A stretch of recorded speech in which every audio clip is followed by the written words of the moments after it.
Oh, it's already recording, so we'll just start. Uh, Hi, Gypsy Queens. I'm here today with Carly Rae, who I connected with on social media.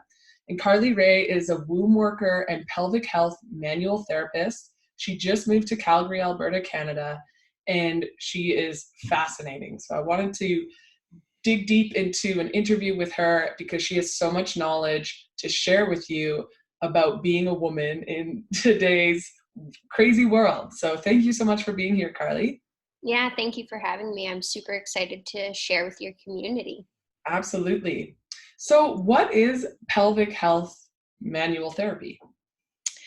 Pelvic health manual therapy, my practice at least, is a blend of three different therapies that I've learned over my 14 years in practice. It's the foundation of the work is fascial therapy and working with the connective tissue of the body, releasing the layers and bringing the whole structure back into alignment and balance, the whole pelvic bowl, the pelvic floor, the organs, so as all of it is connected and the alignment of all of it matters. So it's the fascial therapy, visceral therapy, which is organ therapy. And that more specifically is Rosita Arvigo's work, Arvigo Mind Abdominal Therapy. And then also intravaginal work, where I've been trained by Tammy Lynn Kent, the author of The Wild Feminine, and Ellen Heed and Kimberly Ann Johnson in intravaginal work. And it's about bringing the whole pelvic bowl into alignment and balance through every manner of manual therapy. And so why is this pelvic care work so important?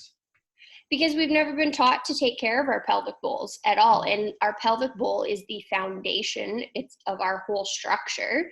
It is the foundation of our womanhood. It holds our yoni, it holds our uterus, our ovaries, everything that inherently makes us female. And we do not care for that part of our body because we haven't been taught how to care for that part of our body. And our pelvic health is really suffering. The influx of infertility, endometriosis, PCOS, all these hormone imbalances is rampant in our world today. And I don't know a single woman who doesn't experience some kind of pelvic symptom, whether it's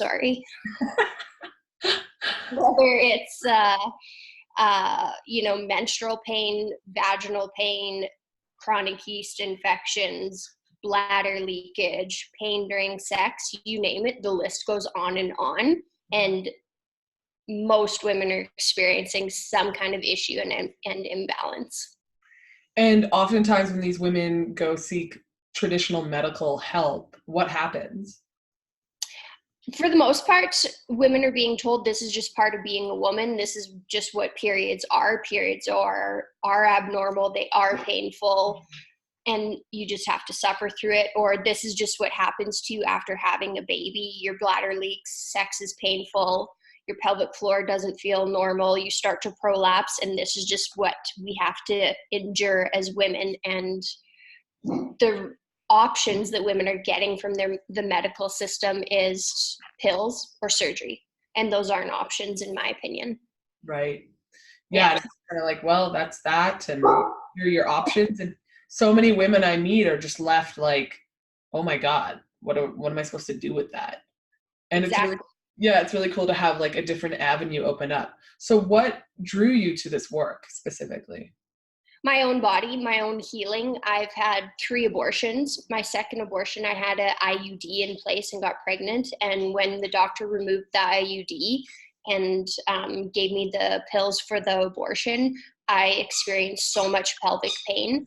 And I'm not a person that experiences a lot of pain in my body. And that really threw my whole pelvis, my whole vagina off. And then my periods got 10 times worse after that second abortion. Mm.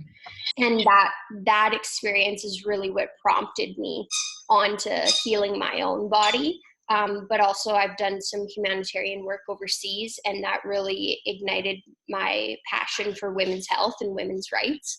And I started doing a lot of research and diving deeper into trainings in women's health, and just the culmination of those 2 things is what brought me to the specific work that I'm doing now.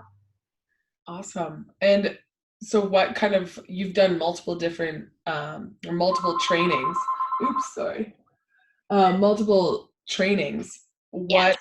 What ones spoke to you, and what was like the most impactful that you've learned from your years of body work? It's tough to pinpoint one. Arvigo therapy, holistic pelvic care, and Rolfing are the three dominant trainings that I use in my work now that really influence the way I work and inform my work. And the bringing those three practices together, it's working with the whole body, the whole system, a really global approach to body work, instead of just zeroing in on just the pelvic floor or just the uterus, because symptomatic work really doesn't work, in my opinion. We have to address the whole structure, your whole being, mental, emotional, physical, spiritual, right? So it's really the combination of all three of those therapies, because it's so needed. Women aren't coming with just uterine problems. They're coming with so much emotional stuff tied to that as well. And you have to dive into the heart and into the head. And on a structural level, you need to address those areas that you'd have to do cranial work. You have to do rib cage work too, because we're completely intertwined, right? You cannot separate the emotional from the physical. So when you talk about pelvic bowl, what are you talking about when you say that? I should have brought my pelvis up here. When I'm talking about the pelvic bowl, it's literally the whole pelvic structure, your hip bones down to your pubic bone, around to your sacrum and your tailbone. Everything that encompasses around the tissue around those structures and on the inside of those structures. So your pelvic floor, your vulva, your vagina, cervix, uterus, fallopian tubes, or uterine tubes, as I should say, and your ovaries. Okay. And do men have a pelvic bowl as well? Men do have a pelvic bowl, absolutely. And, everything that resides in their pelvic bowl is part of their structure, and they have pelvic floor issues too, and, a whole host of problems, but I don't specialize in male pelvic health. Right. So Yeah. what is Arvigo therapy then? Arvigo therapy, Rosita Arvigo is a manual therapist, massage therapist who spent years in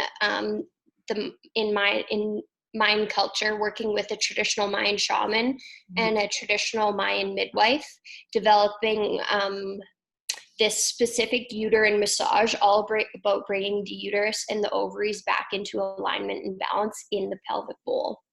Don Eligio Ponti, the traditional Mayan shaman that Rosita trained under for many, many years, said when a woman's uterus is out of balance, her whole life is out of balance. And that's why I believe in the structural way too. Literally, when that is off, it affects everything in our body on every level, mental, emotional, physical.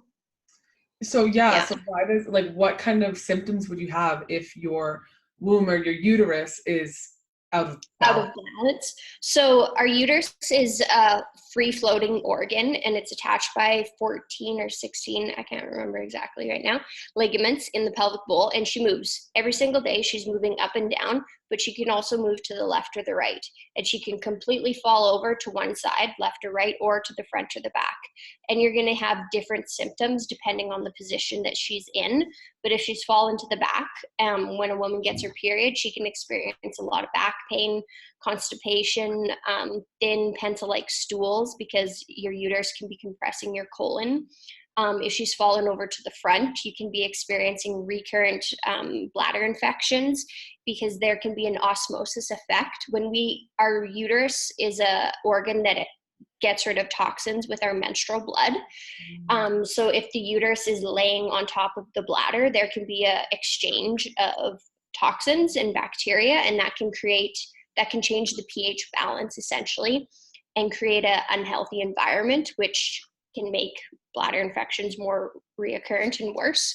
If she's fallen over to the left, it can compress uterine tubes, can fall on top of the ovary, compress the psoas muscle, and really change the whole hemisphere of the pelvic bowl. Yeah. So it's a whole host of symptoms.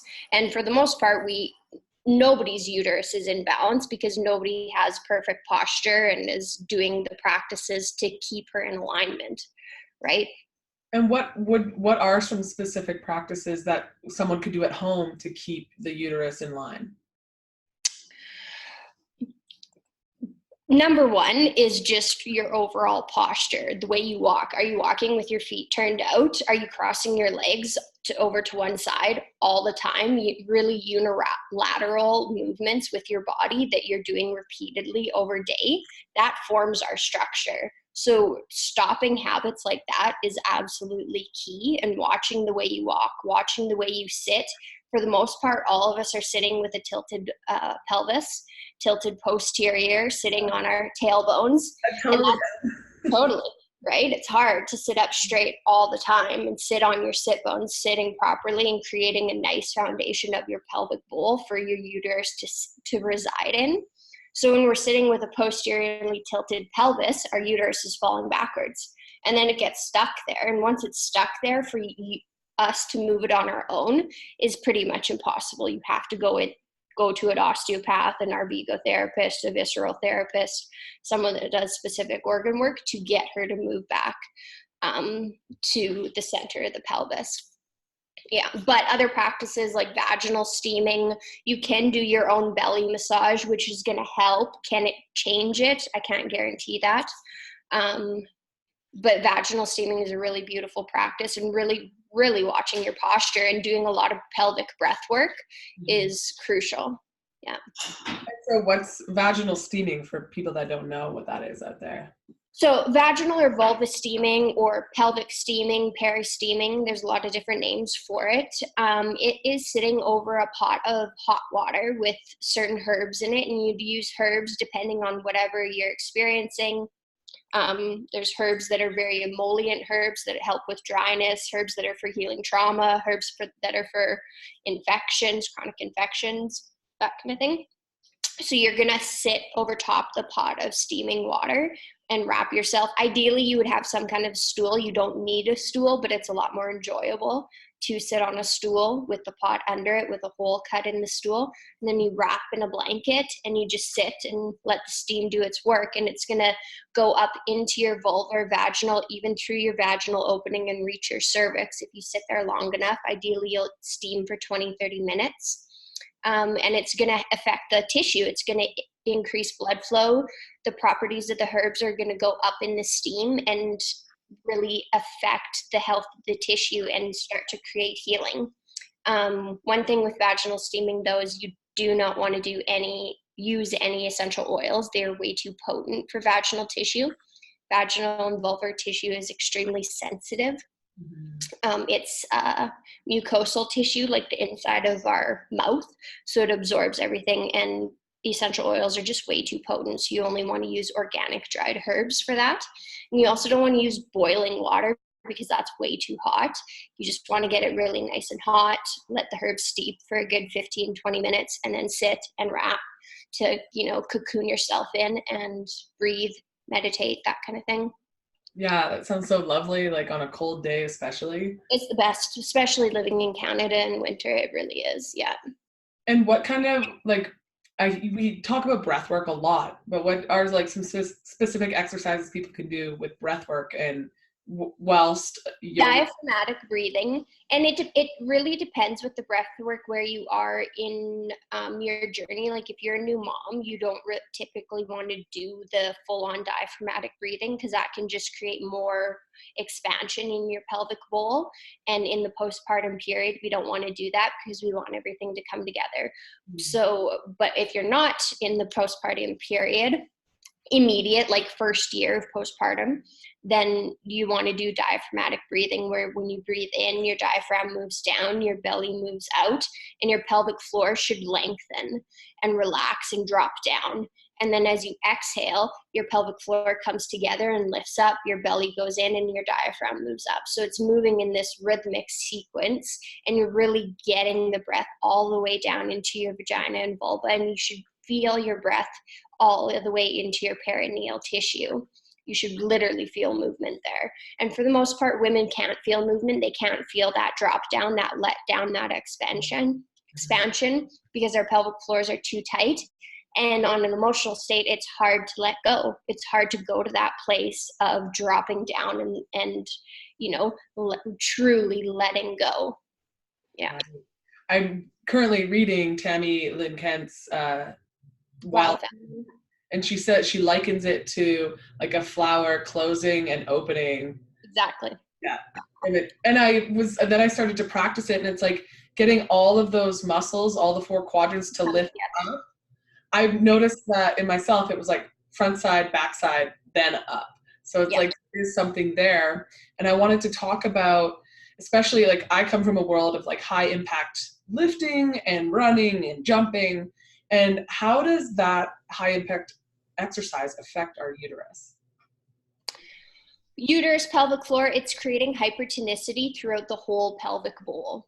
And hypertonicity is not true strength. It's just creating stress on top of stress and muscles that are just essentially stuck in a spasm state, stuck in their contracted place, and then they can't go through their full range of motion. And when there's that much tension and tightness in the pelvic bowl, the uterus doesn't have the room that she needs to grow every month and then to contract to release her lining every single month either. And all that tension and contraction restricts our blood flow, restricts lymph flow. And when our fluids are restricted, the tissue isn't as healthy as it should be. It also restricts nerve function, can compress nerves, and things just don't function as optimally as they should when we're in a constant state of tension and stress. Yes, absolutely. And it's funny because I went through an abortion procedure, and that scar, that wound of that, what's it called? I just lost my word. But just going through that procedure, that was a word. It was really definitely, that scar was a way into like opening up this whole new world of, because I needed to heal, and I knew there was so much disconnection. I felt depersonalized from my entire body. And so then I started going into this world, and it's funny how it kind of takes, a traumatic birth event or an abortion or sexual trauma. It takes these horrible things, or not horrible, but just like very uncomfortable experiences to go deep inside. And it would be so lovely if women were taught this at a very young age, how to self-care, how to connect to your root.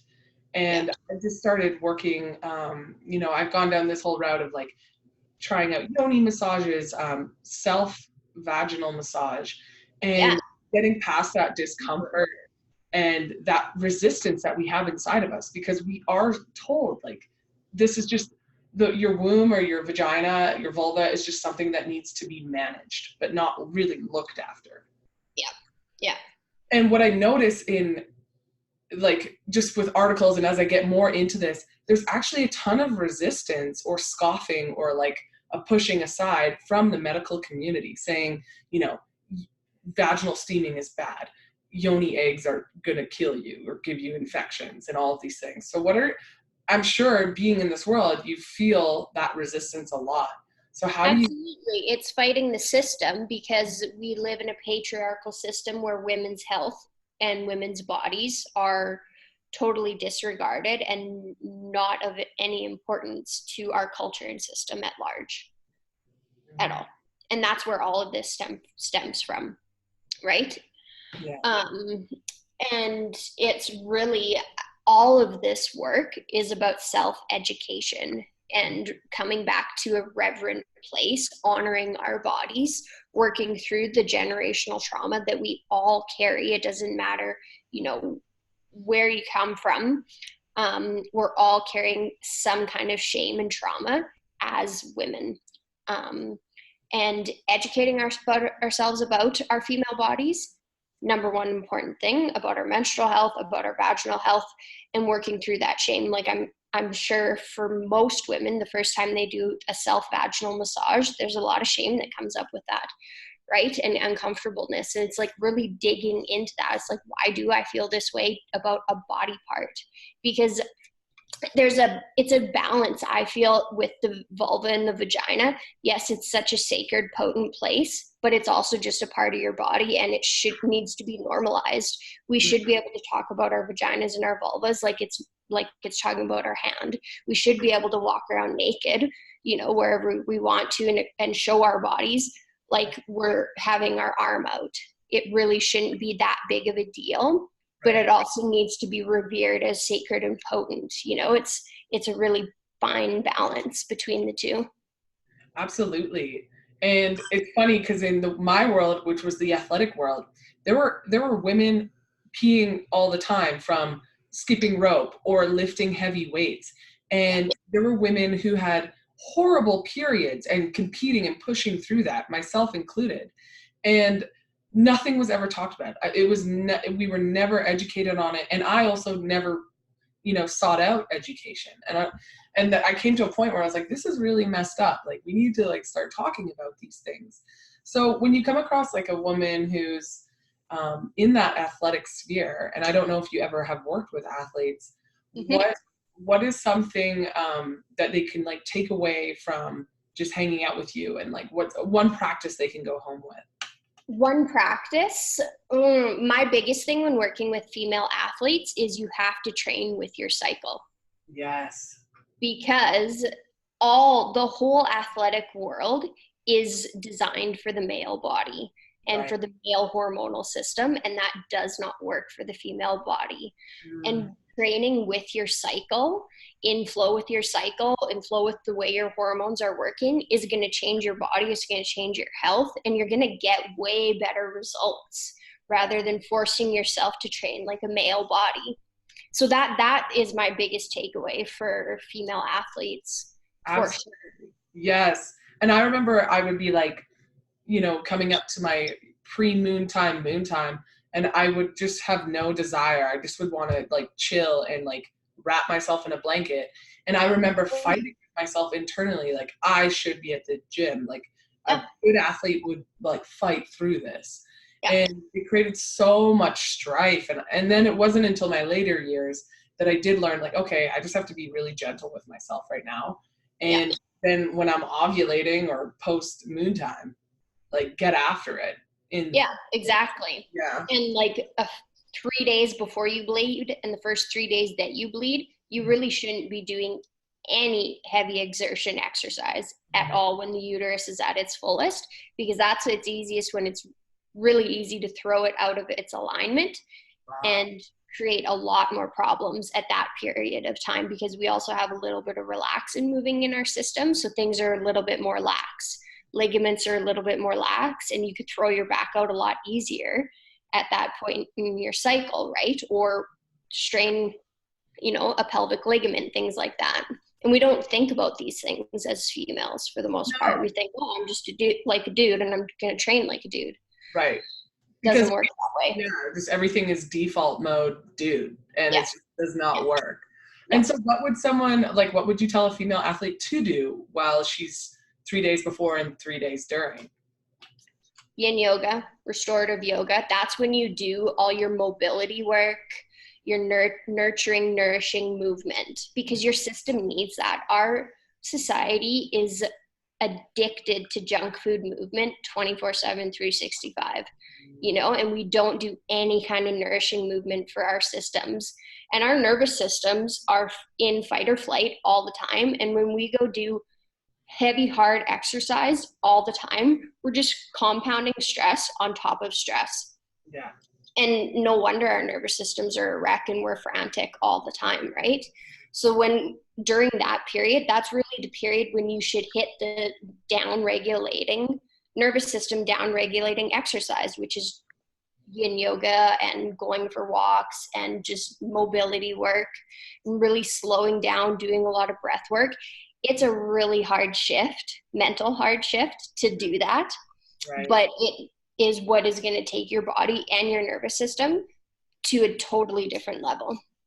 No way. And so like when a female starts practicing that and implementing it, her coming out of that menstrual bleed, like she'll just be on a totally different level. Totally different level. Yeah, your nervous system's going to be way more nourished. Your brain's going to function better. Your hormonal system's going to be functioning better instead of just pounding it out all the time. Our body needs downtime especially as women, we need downtime when we're menstruating. Or we're exerting so much extra energy just to bleed every single month. That's why most female athletes don't bleed, because they physically cannot. Their body can't do anymore. Right. Which can that take you into kind of a dangerous zone? Totally. You can screw your whole hormonal system up if you keep pushing your body like that for years and years, which a lot of female athletes do, unfortunately. Yeah. Right. And then you could be infertile, or who knows what other hormonal disruption can come of that, or nervous system disruption and Hashimoto's, you name it, thyroid dysfunctions. Like our culture is rampant in disease. Right. Because of the way we do things and we need to radically change that. Right. And so I also know that, like, for me, when sometimes I would be competing and I'd be menstruating, and you talk to a lot of girls, and a lot of them would do would be to use hormonal birth control to bypass that that bleeding. And I wanted to know your thought, and that never like super sat right with me, because I've been off birth control for many years, and I wanted to know, like, what are your thoughts on the hormonal birth control world? I do not agree. I've been on the pill. I was on the pill from the time I was 15 until I was like 19. And I do not agree with the hormonal birth control, the hormonal IUD, pill, the ring, any of it. It is putting women's bodies into a hormonal comatose state. It is completely shutting off our hormonal system and creating a breeding ground for disease and dysregulation later on in life. And that's why we're seeing so many hormonal problems now, so much infertility, so much depression. Our depression rates linked to hormonal birth control are rampant. It's insane. The amount of young girls that I have that come to see me that get put on birth control for acne, and then they get depressed, and then they get put on antidepressants. It's frightening. It's absolutely frightening. Yeah. So yeah, I'm not a supporter of hormonal birth control. I think it's, back when it was developed, it was part of the feminist movement for women to take control over their bodies, which was great. But I also think, in a larger look at it, it was just another way for the system to take control over women and to, I don't want to say dumb them down, but numb them down. Just another layer of like comatose control over women's bodies and health. Yes, that's what I always tell, like, people who are coming off of birth control or they get their IUD removed. I'm like, it's going to be crazy for a little while, because you're actually going to feel what you haven't felt since you were 15. And but then you get into that flow. And I used to really not love being a female and like having menstruation, because we're kind of told it's this like yucky thing that to not talk about. And then when I started to actually, like, now I look forward to this time of being internal and seeing myself and bleeding. And it's just this incredible thing where, the veil between our subconscious and conscious is thinned, and we can access information and things about ourselves that we never, like, when you're bleeding on the pill, that's not a period. No. That's a little bit of break. Yeah, it's just a little bit of breakthrough bleeding, and women think they're getting their period, and you're not. Your body is essentially being put into somewhat of a menopausal state, especially when you're taking the period continual like that and not even getting breakthrough bleeding. Right. Like, it's just, And so what would you say, like, I know, like, I always think about the medical community as we start talking about these things, because, I always get birth control pushed on me and by my gynecologist. And I'm just, so what avenue can we go down? Like, so I personally use a Daisy. For birth control? Yeah, I use a Daisy fertility monitor, like just a little thing you put in your mouth. But what are like some other methods women can use? I am a supporter of the copper IUD. Like, it's not great, but it's better than nothing. Okay. If doing natural fertility planning isn't, like, it's a lot of work to take your temperature every single day, check your cervical mucus, it's commitment.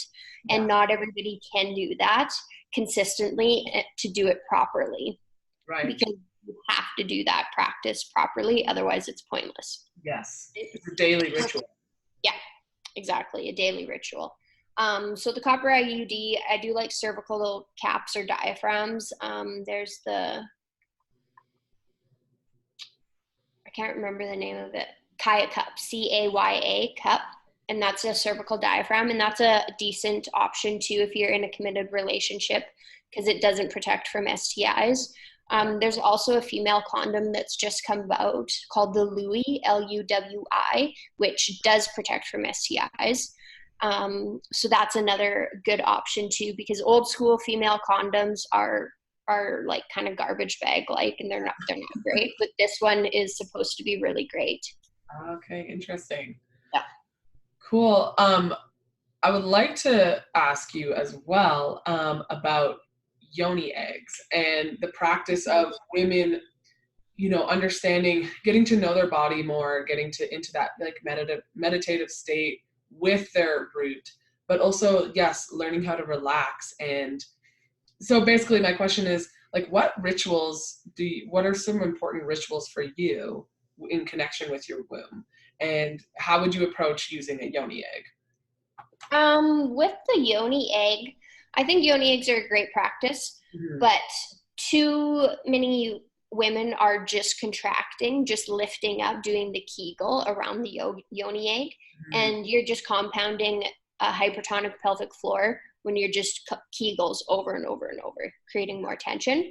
So it's really about learning. And the nice thing about having the yoni egg inside you is you have that referral of feeling the egg and where it's doing and what it's feeling like, right? So it is great for that. You just have to really learn how to like push down into the egg and get it to move down. That's the key part of yoni egg practice, in my opinion, is the letdown and the lengthening and expansion of the whole pelvic floor. It's not just about lifting up, because we have this fascination in our culture, men and women, that a tight pussy is what we all want and need. And a tight pussy does not benefit women at all.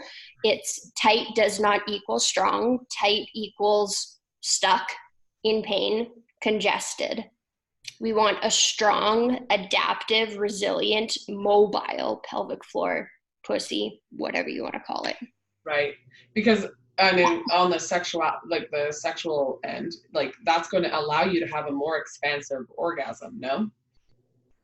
Could. Not necessarily. In my teaching, I don't like to associate orgasm with sexuality, because that's very goal-oriented. And goal-oriented is, in my opinion, isn't the point. It's going to have you give you more sensation. And that's the whole point of it. How much pleasure can you experience in your body? And when your body's a tight rock, you're going to experience minimal pleasure. Yeah, so it's just like pleasure for pleasure's sake, instead of like the bigger orgasm, the cervical orgasm, like all these goal end states. Yeah. Okay, cool. So yeah, I was gonna, just to circle back, like, what are some rituals that you like go without? My main practices are self-vaginal massage, and steaming and castor oil packs. Those are the three things that I am always continually practicing. And castor oil packs are really amazing for changing the health of our tissue. Castor oil penetrates tissue down to a cellular level and helps to change adhesion and scar tissue. And it detoxifies tissue, increases blood flow, lymph flow. And anytime we do those things, the health of tissue radically changes. So I'll do castor oil packs over my womb, over my liver, over my breasts, especially if I like have a lump that I'm like, my breasts are super tender or sore. Like, castor oil packs friggin' everywhere. They're amazing. amazing practice. And all you do is you take cotton flannel, fold it so it's a few layers thick, you saturate it with castor oil, you put it over the tissue that you're going to do the pack on, and a hot water bottle pack, and then you let it do its magic for 30 minutes. The key with any of these practices, though, is consistency. You can't do it once and expect miracles. When I do castor oil packs, I do it for a month straight. Right. And then I take a few months off. Okay. When I do vaginal steaming, it depends on what I'm working on, but when I do vaginal steaming, I'll do it like 3-4 nights a week, and then take a few nights off, and then do 3-4 nights a week, you know? Yeah, make a ritual out of it. Yeah. And I was just reading in The Wild Feminine, like sometimes with vaginal self-massage, you're going to have to create a ritual out of it, like 2 to 3 times a week. Yes. Getting in there and feeling and sculpting those muscles. It's just like your exercise routine. Yeah. You're not going to go to the gym once a week. Right. You know, you're going to go 4 or 5 times a week, and you should be touching we all should be touching our vulvas, our vaginas, and our cervixes every single day, whether it's for just a minute. Right. But we should be touching her every single day. And going internal. Yeah, absolutely. Yeah. When we're bleeding, when we're not bleeding, all the time, whether it's just for one swoop of the finger around your cervix, one swoop of your finger around your vaginal opening, holding your vulva, whatever it is, we should be giving her some love and attention every single day, not just washing her and on with our day. Right. And so what will that do emotionally and mentally and even physically? Like, what are the benefits for that? It's creating a connection, which we've been taught is, not necessary. And it is extremely necessary to have a connection with her. It depends on how long you're staying there for. If it's just a moment of presence, that connection is huge. And sometimes that's all you need. But if you're going to be like massaging the tissue, then you're going to be, releasing adhesion to a certain level as, to what the tissue you can get to. Increasing blood flow, helping things soften and relax, helping your nervous system drop down, soften and relax. Yeah.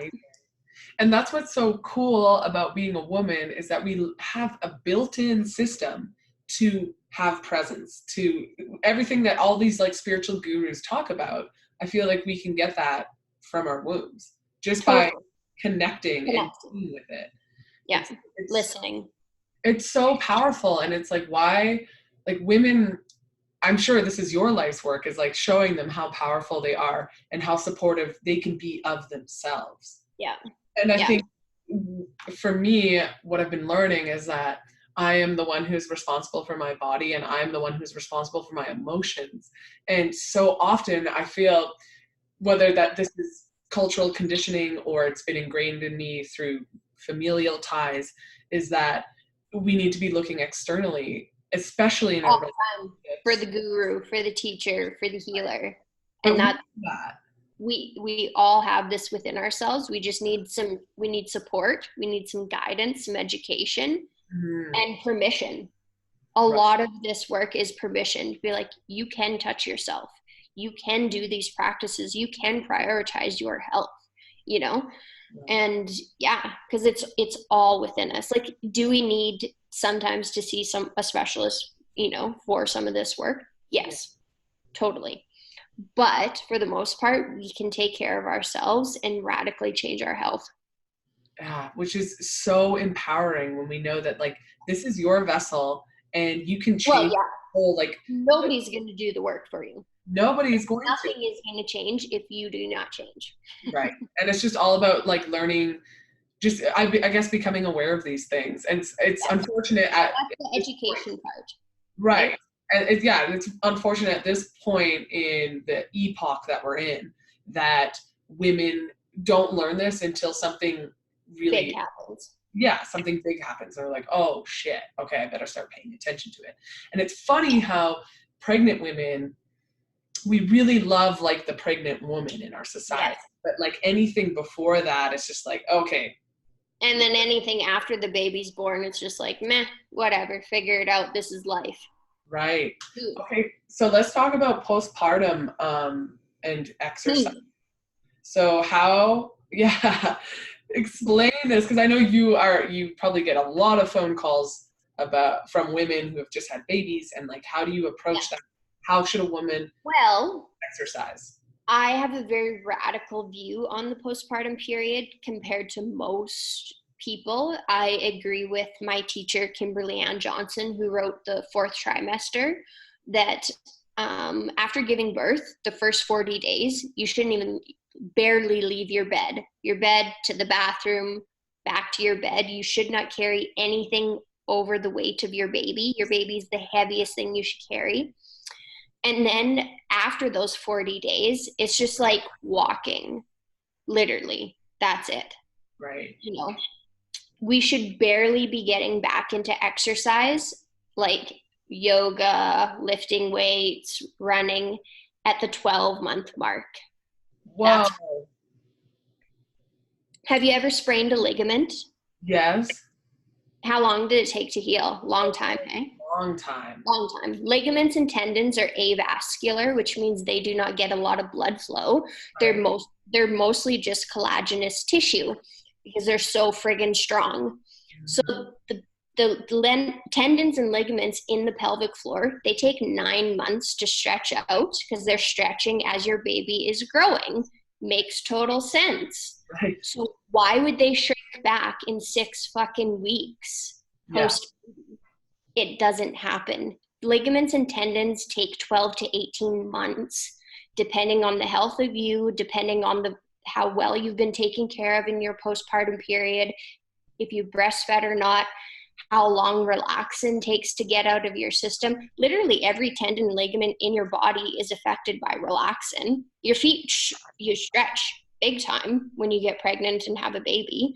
And all those tendon and ligaments take that much longer to heal after having a baby. So jumping right back into movement at 6, 8, even 12 weeks postpartum is setting your body up for a major imbalance at who knows how far down the line. The amount of women that I see that hit menopause and then have a major prolapse, they're like, what happened? This just came on overnight. And it's like, this has been building for years.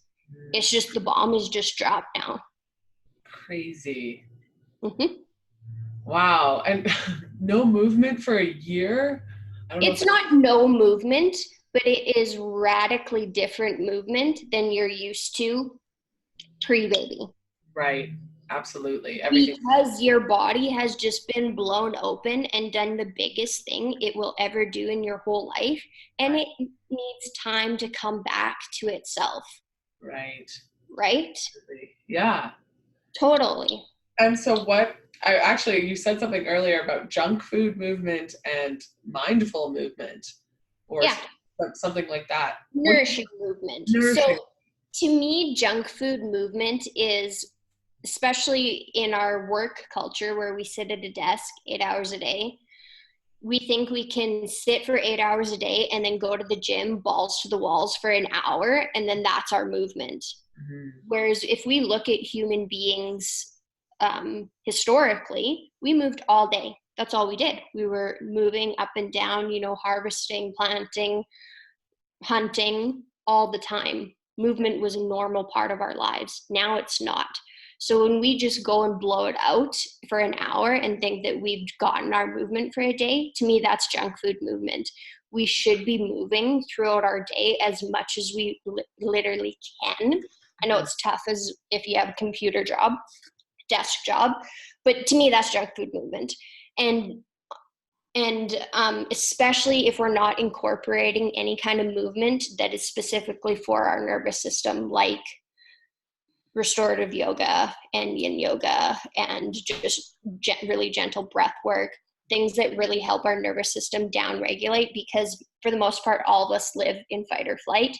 We rarely drop into rest and digest, and we're not incorporating movement that facilitates that. Yeah, absolutely. Yeah. And one question that just popped to mind. When, in terms of like changing do you ever change how you eat or your nutrition when you're coming up to your moon time or pre-moon time? Because I've heard things like limit dairy. I'm not a super pro on the nutritional side of things. Yeah. That's for sure. But I I know just from personal experience of dealing with eating disorder pretty much my whole life and being very orthorexic and, you know, having to eat perfectly and then binge eating. And now when I'm premenstrual and menstruating, that's when I allow myself chocolate and, you know, peanut butter sandwiches and just more yummy foods that I'm fucking craving. And I don't beat myself up for it because my system, that's what I want. I'm tired. I don't want to just eat a salad, especially when you're menstruating. You should be eating cooked, nourishing, comfort foods because that's going to feed your system. If you look at it along the lines of what season you're in, spring season, you eat more spring foods, you know, greens and raw foods. Same with summer. And then in your fall and your winter, which is your premenstruum and your menstrual seasons, you're going to eat those cooked foods, the broths, the soups, the comfort foods, the mashed potatoes, that kind of thing. Totally. Yeah. And I've even read that, you know, you should be focusing on warmth. Like, don't do things that are going to make you cold or be in absolutely. Yeah. And then don't go upside down because, like, I guess in, you know, traditional Chinese medicine, you want everything flowing out and down. Yeah. So even when you go to like your yoga class, like I'll just like bypass. You need to, practice for your feminine body. Even yoga that is taught in the West is taught for the male body, 100%. Right. It is not taught for the female body. Even though, you know, practicing with your feet together and doing Ashtanga style practices all the time. And there are very few classes. It's becoming a lot more popular now to teach feminine based practices that is in line with the menstrual cycle and things like that, and a lot more circular movements because the female body needs circular movements. Our womb thrives off circular movements because it's helping our pelvic bowl stay open and round and, you know, luscious and juicy and so like being so linear. Right.